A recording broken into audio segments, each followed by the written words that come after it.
дар ноҳияи Фархор бо ибтикори Кумитаи иҷроияи Ҳизби Халқи Демократии Тоҷикистон бахшида ба рӯзи модар таҳти унвони модар бақои насли инсонӣ ҳамоиши адабӣ фарҳангӣ бо намоиши ҳунарҳои мардумӣ маҳсули корҳои дастии занони ҳунарманд оғоз гардид.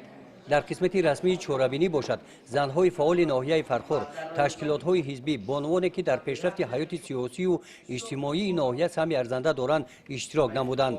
бахшида ба ин рӯзи муборак дар маърузаи раиси Кумитаи иҷроияи Ҳизби Халқи Демократии Тоҷикистон дар ноҳияи Фархор қайд карда шуд ки рӯзи модар эълон гардидани 8 март дар кишвари мо бо суннату анъанаҳои неки миллати кӯҳанбунёди мо пайвандӣ дорад. дар ин росто ҷалби ҳарчи бештари занону духтарон ба ҳаёти сиёсиву иҷтимоии кишварамон маҳз ба хотири қадрдонӣ ва арҷгузорӣ ба ҳамин нақшу мақоми хосаи онҳо мебошад.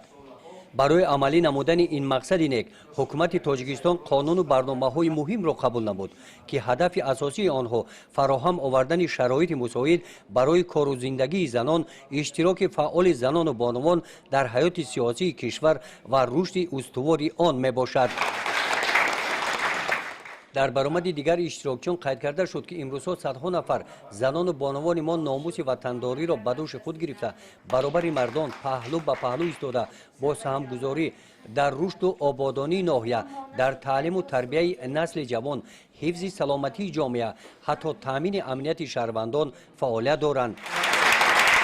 дар қисмати мукофотсупорӣ ба он нафароне ки дар мусобиқаҳои варзишӣ бахшида ба рӯзи модар иштирок варзиданд, ғолибони онҳо аз номи Кумитаи иҷроияи Ҳизби Халқи Демократии Тоҷикистон бо сипоснoma ва тӯҳфаҳои молӣ қадр карда шуданд.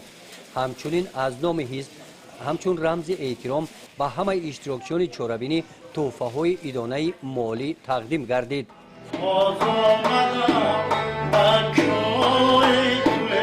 дар қисмати фарҳангии чорабинӣ кормандони бахши фарҳанги ноҳия бо барномаи идонаи консертӣ табъи иштирокчиёни чорабиниро боз ҳам болида гардониданд.